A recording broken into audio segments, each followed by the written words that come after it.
ачырбай жааган Жалал-Абадтыктардын Атамекен партиясынын төрагасы Өмүрбек Текебаев баштаган атамекенчилер менен жолугушуусуна тоскоол боло алган жок.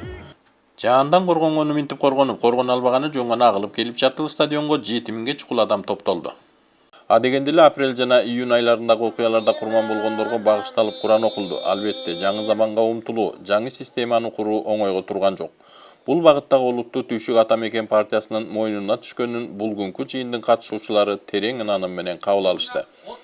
Конституциялык реформалар Атамекен партиясынын лидери Өмүрбек Текебаевдин жеке аракети менен ишке ашты. Өлкө ушуну менен экинчи жолу Өмүрбек Текебаевдин аракети менен мыйзамдуулуктун алкагына кайрылып келип отурат.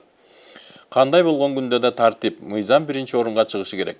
Акыркы жарым жылда Кыргызстанда 1200 ишкер, чет элдик ишкер качып кетти.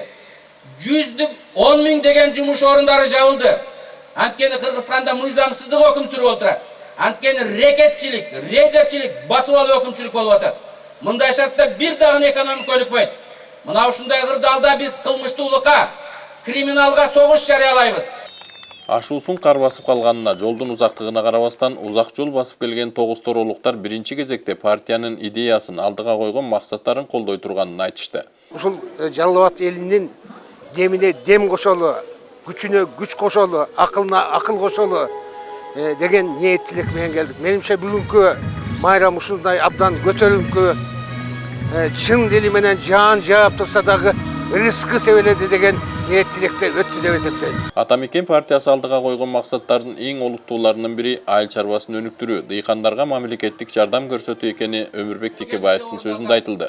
Партия бийликке келген күндөн тартып Жалал-Абадтагы Курманбек каналы өңдүү айыл чарбасына тиешеси бар иштерди бүткөрүүнүн атайын программасы кабыл алынып, ырааты менен аткарыла баштайт. Областтын алкагында айыл чарбасынан башка дагы көп тармактуу иштер бар. Анын бардыгы партиянын көңүл борборунда болот.